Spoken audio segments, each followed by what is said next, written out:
Que o Senhor Jesus aumente a nossa fé, né? Amém. Vamos ler a Bíblia.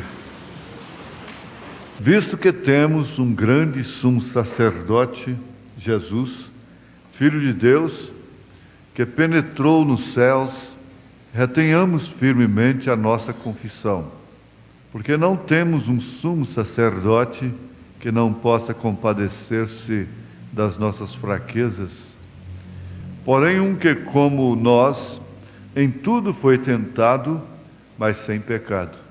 Cheguemos, pois, com confiança ao trono da graça, para que possamos alcançar misericórdia e achar graça, a fim de sermos ajudados em tempo oportuno. Te damos graças, ó Pai, por podermos orar, louvar, ofertar ao Senhor, estarmos aqui mais uma vez, como sempre, indignos como somos, porque ninguém é digno nem sequer olhar para o livro, mas o Senhor venceu por nós e abriu o livro, e agora, Senhor, morre é quem não olhar para o livro. Agora é diferente. Antes morria quem entrasse véu adentro. Agora quem não entrar é que morre. Por isso, ó Deus, nós te suplicamos que nos mantenha sob os olhares do Senhor, sob a presença do Senhor, através do sangue de Jesus Cristo. Porque essa também é a causa pela qual nós não somos consumidos. Te agradecemos, Jesus, pela representação que o Senhor faz por nós diante de todo o trono da graça. Em nome de Jesus Cristo, nós te suplicamos estas bênçãos. Amém. Assentai-vos, irmãos. Não ajunteis tesouros na terra, onde a traça e a ferrugem tudo consomem, e onde os ladrões minam e roubam. É meio custoso, né? Pensar assim. Mas ajuntai tesouros no céu, onde nem a traça, nem a ferrugem consomem, e onde os ladrões não minam nem roubam. Não pode entrar.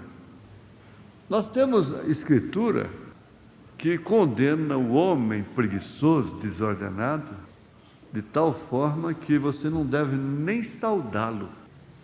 Porque normalmente o desordenado, o preguiçoso, apanha essas Escrituras a seu favor para nutrir, alimentar a sua desordem, a sua falta de responsabilidade, a sua preguiça. Nós sabemos que não são todos que têm, naturalmente, cabeça para engrenarem, ordenarem suas vidas de forma que possam progredir de tal forma que fiquem ricos. Não são todos. Agora, nós temos muitas pessoas que trabalham muito com o corpo, com o braço, com os músculos, são trabalhadoras, mas elas não enxergam muito na frente. Para começar, muitos deles não param em lugar algum. Vivem mudando de cidade em cidade, de estado para estado. Quando começa a enraizar, logo vem na cabeça aquela mudança, muda, vai embora. Daqui a pouco torna a mudar para outro lugar. A árvore sendo transplantada, ela leva um período muito grande para enraizar. Ela tem que enraizar novamente. Aí depois torna a tirar, torna a mudar. Então vai ter que ficar sempre enraizando, né? Há pessoas assim. Mas e como é que nós vamos fazer com isso aqui? Jesus fecha esse primeiro assunto dizendo: porque onde estiver o vosso tesouro, aí também estará o vosso coração. Paulo disse que aqueles que querem ser ricos caem em laços de amargura. Salomão disse que ele pedia a Deus, não pedia riqueza nem pobreza, que não lhe faltasse o pão de cada dia, tendo com que cobrir, com que se alimentar. Disse Paulo: esteja com isso satisfeito.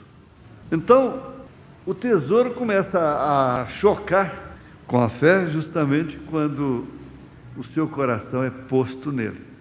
Mas o que se torna muito difícil e quase que impossível é se obter as coisas e não pôr o coração nelas. E quase que logicamente, se as pessoas não põem o coração, o espírito nas coisas, elas não adquirem as coisas. Então fica assim, se corre, o bicho pega, se fica, o bicho come. Torna-se um tanto difícil, é preciso ter fé. Agora, balanceando com aquilo que o irmão Brana disse, ele diz assim, bom, você ganhe o que puder, economize o que puder, e dê tudo o que puder. Está bem? Ele vem depois disso, a prosperidade separa o homem de Deus, porque dificilmente se prospera sem sacrificar a fé, sem sacrificar a sua comunhão com Deus, sem sacrificar o tempo que deveria ser dedicado a Deus. Dificilmente se prospera colocando em primeiro lugar o reino de Deus e sua justiça. É muito difícil prosperar sem que aconteça isso. Jesus disse, é mais fácil um camelo passar pelo fundo de uma agulha do que o rico entrar no reino dos céus. Agora ele estava falando exatamente da coisa física material. Não adianta querer fazer aplicação espiritual nisso. Na verdade, tem sentido duplo, mas sem perder o primeiro sentido, o natural. Se o natural explica o espiritual, isto quer dizer que o natural não perde o sentido para explicar o espiritual.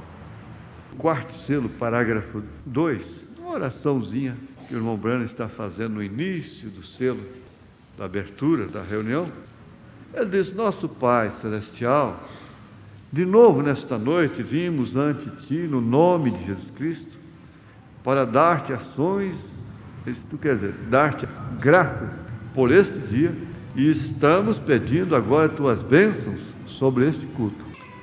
Permita que o Espírito Santo venha e nos dê interpretação destas coisas que estamos buscando tão ansiosamente.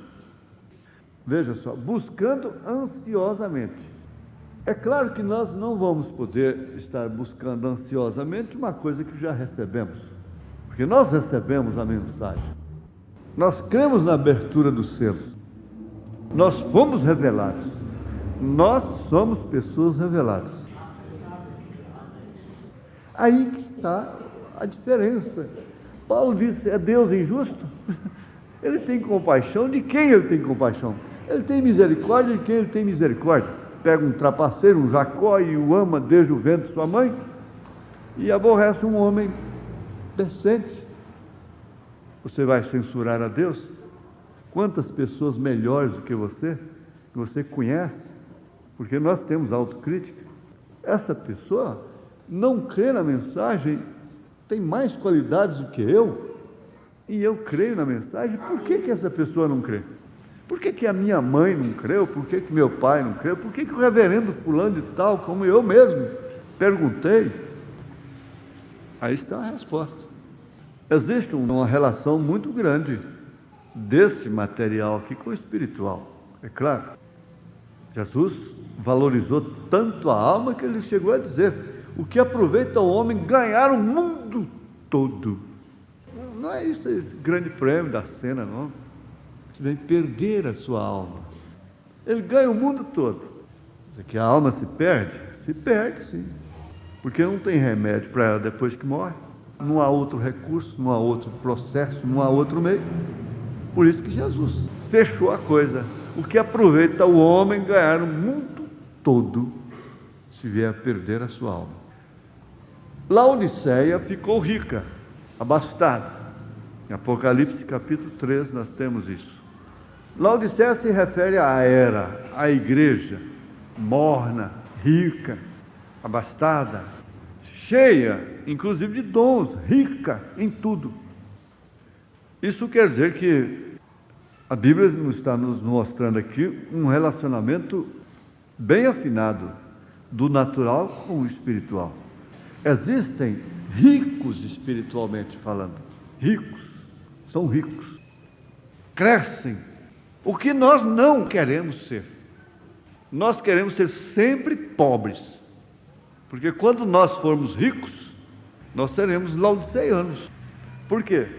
essa riqueza, ela é condicionada, esse tesouro dos céus, ele será usufruído como um testamento. Isso é testamento.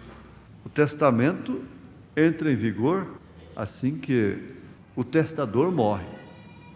Existe um testamento garantindo, nos outorgando o reino dos céus através da morte do Senhor Jesus Cristo. Mas ele é usufruído não na dimensão que morre, que acaba, que envelhece, que adoece. Não seria reino dos céus. Então tem que se ter um corpo especial para usufruir desse tesouro dos céus. É um corpo especial. Esse corpo é aquele que Paulo disse lá em 1 Coríntios capítulo 15, semeou o terreno e brotou, nasceu, colheu o celestial. E esse corpo celestial, então, será glorificado. E com esse corpo glorificado, então, é que o homem poderá usufruir de todo o tesouro de Deus. Nós usufruímos em parte aqui na terra, como humanos, nessa dimensão humana. Vamos adiante. Veja, estamos buscando tão ansiosamente.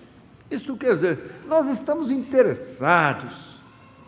Ele diz aqui, este sendo o último dos 4 cavaleiros, creio que é uma das mensagens de maior importância para a igreja neste tempo. Ora, ela é de maior importância para quem? Somente para aqueles que creram nela. Ela tem um valor imprescindível e que ninguém deve desprezar. Quer dizer, você que foi revelado nunca deve se esquecer de que você tem realmente uma coisa que o mundo todo não paga. Você tem uma coisa que é o penhor do tesouro dos céus. Você está juntando tesouros nos céus? Quando Jesus disse, na casa de meu pai há muitas moradas, e eu vou vos preparar lugar. E isso é simplesmente pela fé. Essa maneira que você creu. Porque onde estiver o vosso tesouro, aí estará também o vosso coração. Agora, quando isso é obtido, recebido, alcançado como tesouro, Jacó teve a primogenitura como penhor de tudo. E ele fez o que fez, mas conseguiu a primogenitura. Agora, Salomão pergunta, o que vale o preço na mão do tolo? O que vale essa Bíblia na mão do tolo? Não vale nada. O que vale uma joia rara no focinho de um porco? Ele disse, não lancei as vossas pérolas aos porcos. Por quê? Você põe um anel de brilhante no focinho de um porco? Ele vai fuçar lama com ele? Ele não quer saber se aquilo é uma argola de arame, se é de brilhante, se é de ouro, se é de prata. Ele não quer saber disso.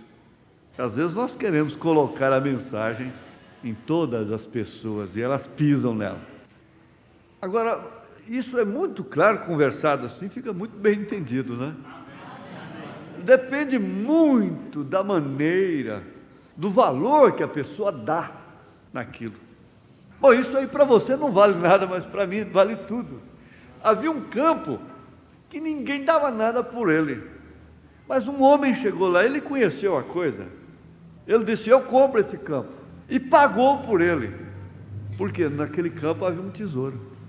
Agora, se os proprietários reconhecessem, tivessem a revelação, tivessem o conhecimento de que havia um tesouro naquele campo, o venderiam como um campo apenas? Foi Jesus quem fez essa ilustração, né? Contou essa parábola. Você não vai esperar que essas moças de escola lá vão dar valor na mensagem? Como? Elas não têm como e nem por que dar valor, apreciar estas coisas, essa Bíblia revelada como ela é, assim, dessa forma profética. Aqui ele disse, a candeia do corpo são os olhos. Através dos olhos se vê tudo, tudo que interessa, tudo que não interessa. Então a questão vem que ele diz, de sorte que se os teus olhos forem bons, todo o teu corpo terá luz. Os olhos bons são olhos eleitos. Olha, veja o olho mau, olha Atos 2,38, não vê o batismo em nome do Senhor Jesus Cristo na Bíblia, isso é olho mau. Fica faltando luz para esse corpo. Tem uma aplicação espiritual, é isso que não pode falhar. Vê a Bíblia de fora a fora, a mulher lê a Bíblia, não vê. O homem lê a Bíblia, não vê. Que olhos maus, olhos maus, o corpo se torna tenebroso. Ninguém pode servir os dois senhores, porque ou há de odiar um e amar o outro, ou se dedicará a um e desprezará o outro. Não podeis servir a Deus e a Mamon. Agora, a Mamon se refere justamente à riqueza, ao mundo. Não tem como. Veja como está relacionado. Por isso vos digo, não andeis cuidadosos quanto à vossa vida, pelo que haveis de comer, ou pelo que haveis de beber, nem quanto ao vosso corpo, pelo que haveis de vestir. Não é a vida mais do que o mantimento, e o corpo mais que o vestido? Por que andar ansiosos?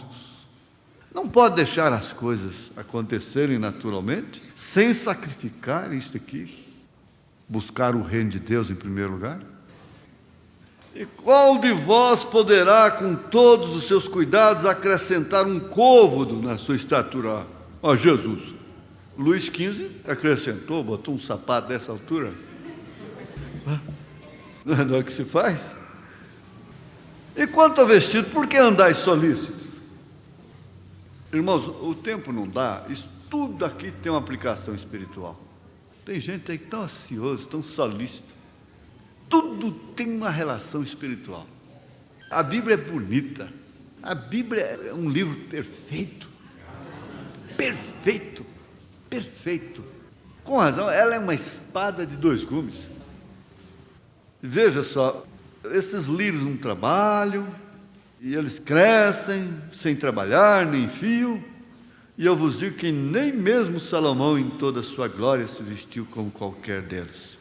Pois se Deus assim veste a erva do campo, que hoje existe, e amanhã é lançada no forno, não vos vestirá muito mais a vós, homens de pouca fé? Não andeis, pois, inquietos, solícitos, dizendo: que comeremos, que beberemos, ou com que nos vestiremos? Porque todas estas coisas os gentios procuram. De certo que vosso Pai Celestial bem sabe que necessitais de todas estas coisas. Mas buscai primeiro o reino de Deus e a sua justiça, e todas estas coisas serão acrescentadas. Não vos inquieteis, pois, pelo dia de amanhã, porque o dia de amanhã cuidará de si mesmo.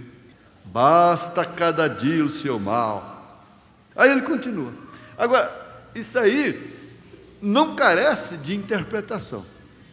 Eu sei que nenhum homem aqui, pai de família, entende que, ao pegar essas escrituras, ele deve cruzar seus braços.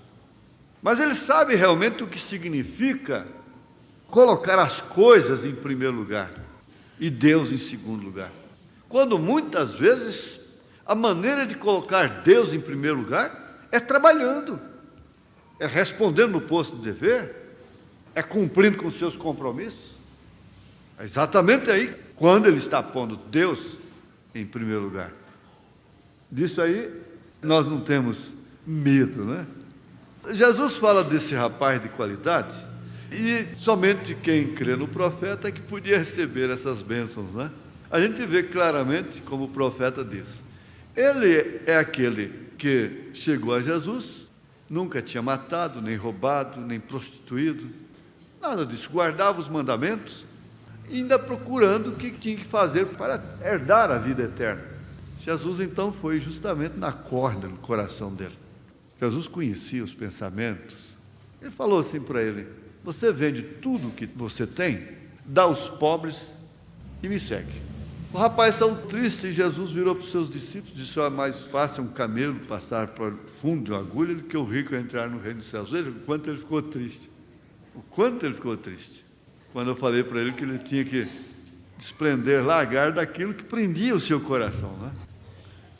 Então esse rapaz pegou e prosperou. prosperou, encheu os celeiros e disse: regala-te, ó alma. E Lázaro comia das migalhas que caía da mesa.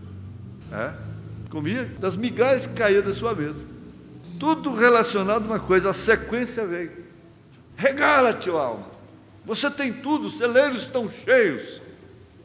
Dificilmente uma pessoa enriquece e não fica soberba, não fica orgulhosa, não passa a comprar as pessoas, achar que o dinheiro pode fazer tudo, não é? Ora, ele caiu nesse estado, e o salário mínimozinho caía da mesa dele, o pobre Lázaro comia o salário mínimo dele.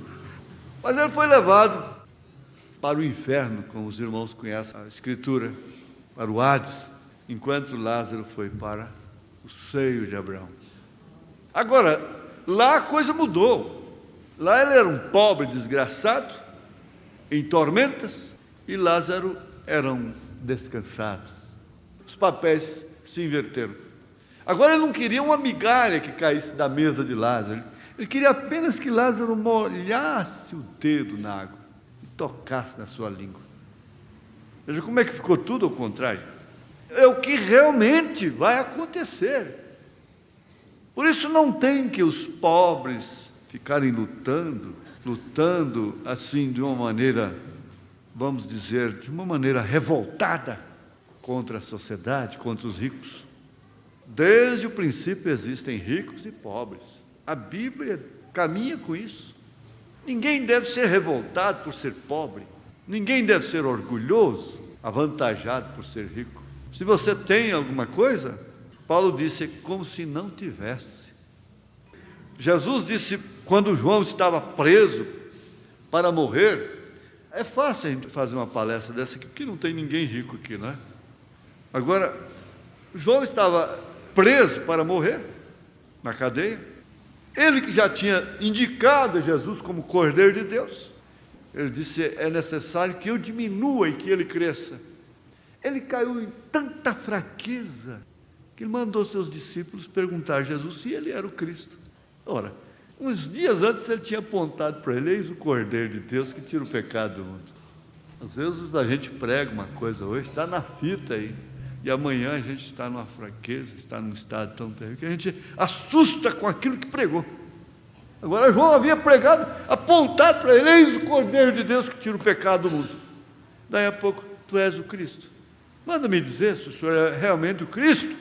Tem dó de mim. Aí Jesus pega, faz uns milagres e coisa. Vai, diga para João que os cegos enxergam, os coxos andam, etc, etc. E o Evangelho é anunciado aos pobres. E os próprios fariseus testificaram disso, dizendo, veja se no meio dele, lá na caravana dele, nesse povo dele, tem algum príncipe lá no meio deles. Bom, nós damos graças a Deus, porque está certo, nós não somos as pessoas ricas deste mundo. Tem uns mais remediados, outros menos, mas nós não somos as pessoas ricas deste mundo. Mas, por outro lado, irmãos, nós temos um tesouro muito grande, que 10 mundos desse não paga. 1000 mundos, quantos mundos houvessem, não pagariam. A viúva, o órfão, esse irmãozinho que luta com dificuldade, sofre vexames, passa vergonha, sofre humilhações. Continue firme, continue. Trabalhe, rapaz, seja ordenado, dá o seu tempo. É na juventude que você tem que fazer o dia de amanhã mesmo, guardar alguma coisa. Tudo bem, nunca deixe o reino de Deus em segundo lugar. Faça isso, continue, mas sempre sabendo que você tem um tesouro, que o mundo não pode comprar. Amém? Agora não dá. Aqui daria quase uma palestra toda. Mas Jacó foi um homem que no princípio não tinha cuidado de nada. Ele estava no princípio da coisa, né? Da sua carreira. Ele chegou a pensar em sua própria mente que a primogenitura era tudo para ele. Ora, está certo, a primogenitura não era tudo para ele, irmão Brennan. Irmão Brennan sabia muito bem disso. é claro, mas sem ela também, ele não teria este lugar que ele tem na Bíblia. Ele não seria o pai, a graça, o tipo da graça, porque Jacó é o tipo da graça, Abraão é a fé, Isaac é o amor, José é a perfeição, não é certo? E sem essa primogenitura, ele não estaria figurando na Bíblia como tal. A ele não importava como tinha que operar, quer dizer, o fim justifica o meio, né? Vou dar jacosada de todo jeito aí, até conseguir. A coisa era obtê-la. A questão é que quando ele obteve a primogenitura, ele pensava que estava tudo bem. Então, porque ele tinha primogenitura e havia recebido a bênção correspondente, então ele pensava que tudo estava resolvido. Então, eu tendo a mensagem, eu aceitei a mensagem, então está tudo certo. E aí começamos a dar jacosada por aí. Daí a pouco vem a laboada. Começou por Raquel e Léa. Ele trabalhou 7 anos, veja só que laboada que Labão deu nele. Trabalhou 7 anos pela Raquel. No dia de receber a Raquel, Labão trocou a coisa, botou a Léa no lugar da Raquel. E agora, se você quiser a Raquel, você tem que trabalhar mais 7 anos. Só tem uma coisa, que durante esses 14 anos ele passou Labão para trás.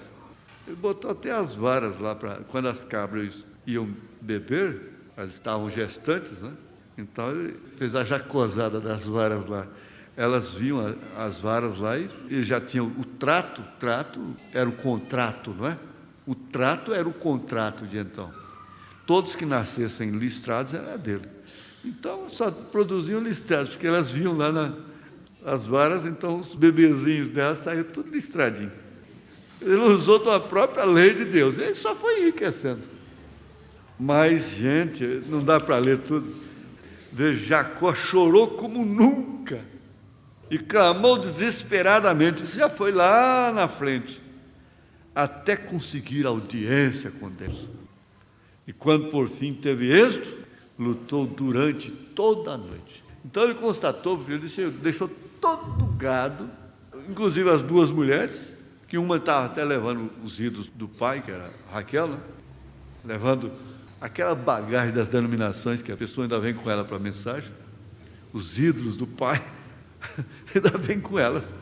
E ele largou todo o gado, tudo fica para lá, agora é eu e Deus, porque eu já mandei presente, já mandei gado, o Isaú não quer nada comigo, não, ele vai me matar mesmo. Então era hora que o dinheiro, a riqueza não estava resolvendo o problema dele, não. Ele teve que botar Deus em primeiro lugar, lutar com Deus. E aqui depois ele fala sobre Ruth. Ruth se desesperou naquela ocasião, quando estando ao lado de Noemi, foi posta na alternativa de voltar a seu povo ou ficar com Noemi. O que ela deveria fazer? Mas aí ela decidiu, optou pelo que aparentemente parecia o quê? Parecia o pior, não é? A própria sogra disse: não, volta, não me chame Noemi, eu sou uma mulher amargurada, me chame de Mara, que quer dizer amargura.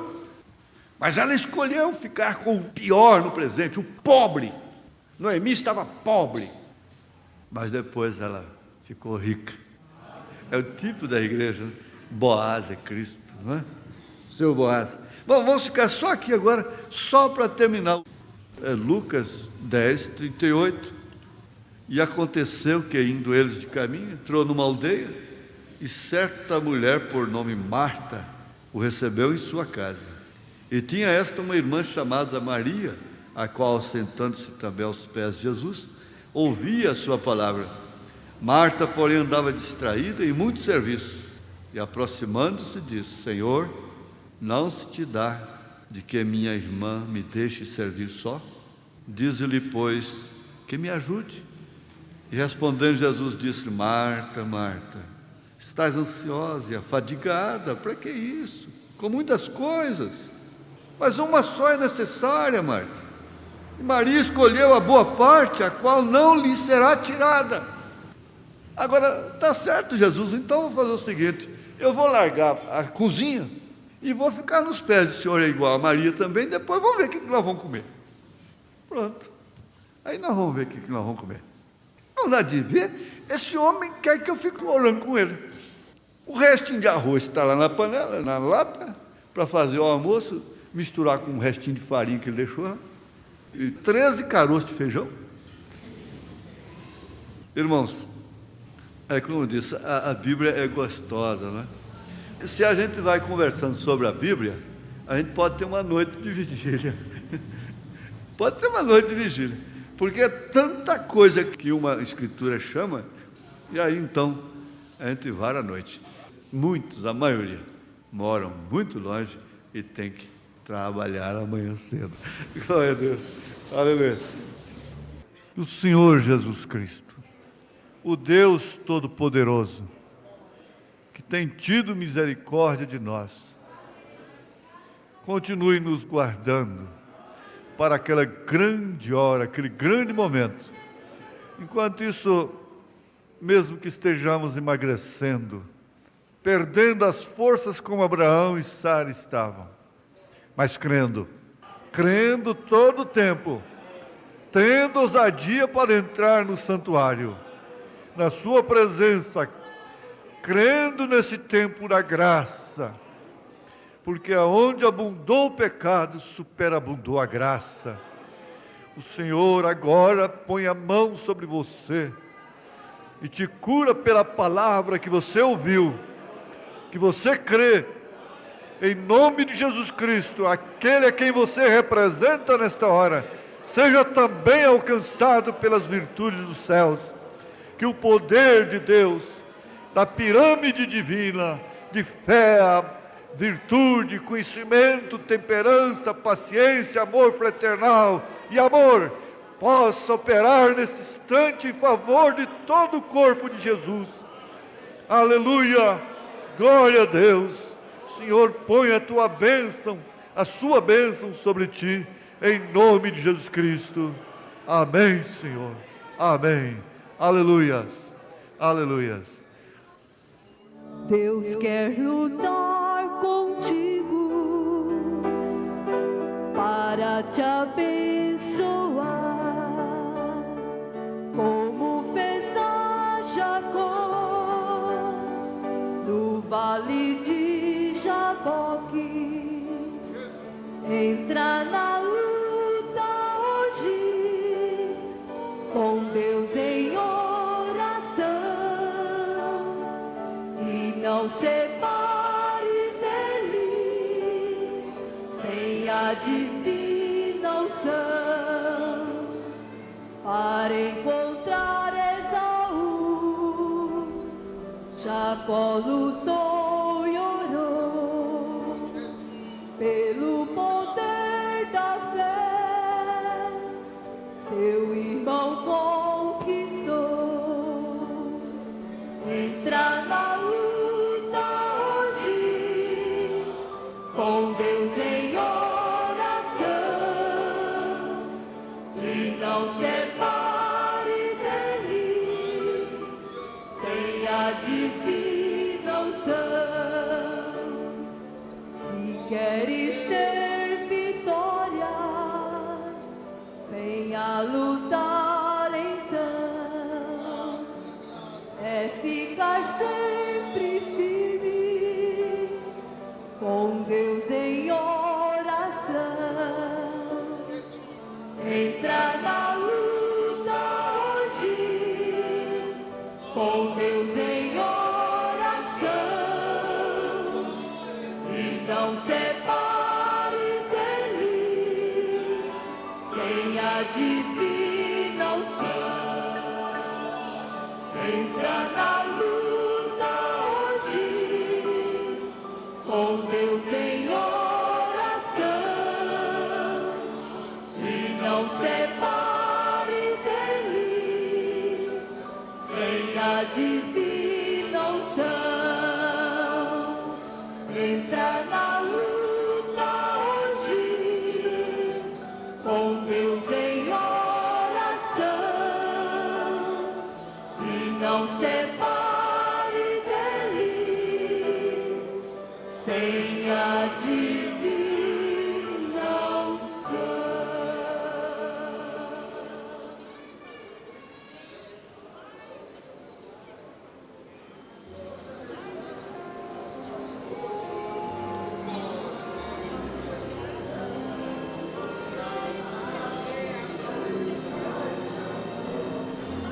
A oração, a reunião está por sua conta.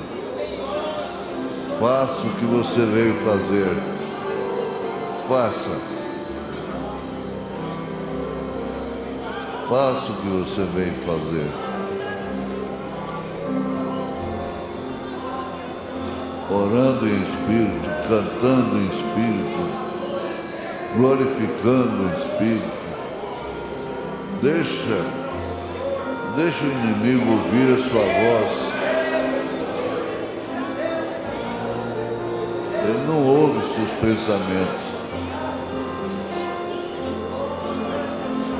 Ele sabe que você fala com Deus vivo e que sua oração é poderosa. Aleluia. Glória a Deus.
Lembra-te do encontro também, o encontro que está às portas, o encontro de pastores.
Diaconistas, obreiros,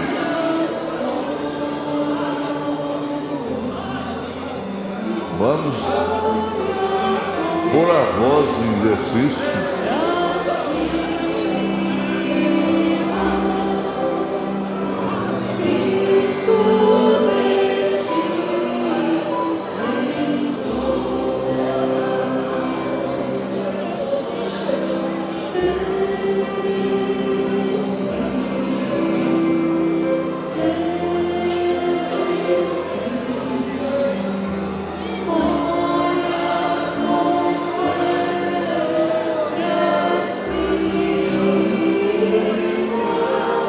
Diáconos, deixa o povo ouvir sua voz.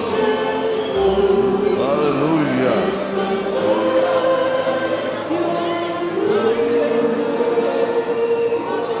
Oh,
Jesus.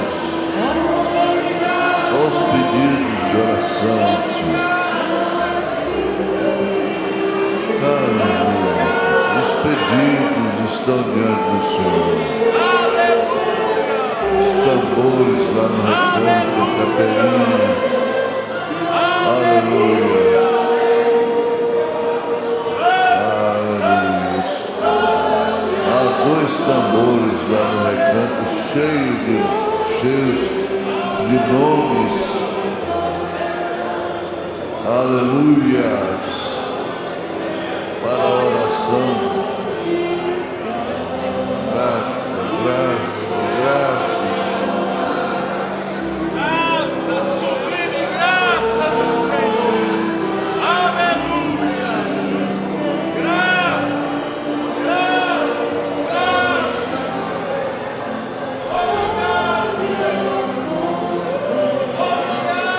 Continua orando, cantando.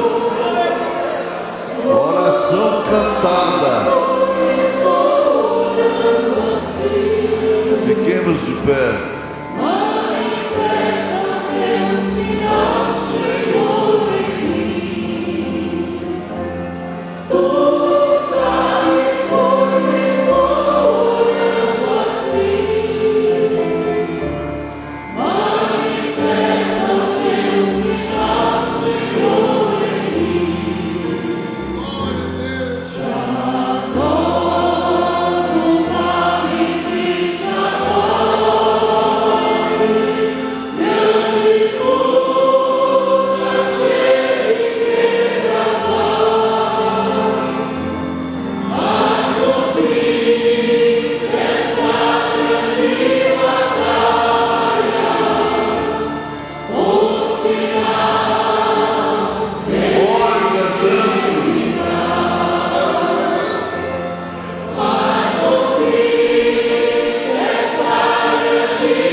Jesus Cristo. Aleluia. A graça, a glória, glória, glória a Deus. Glória, glória, glória. Aleluia. Jesus, o Senhor é a força da nossa vida. O Senhor nos livra dos males dessa noite e nos guarde para a hora da sua aparição. Amém. Assentai-vos. Os pedidos de oração também ficaram diante de Deus.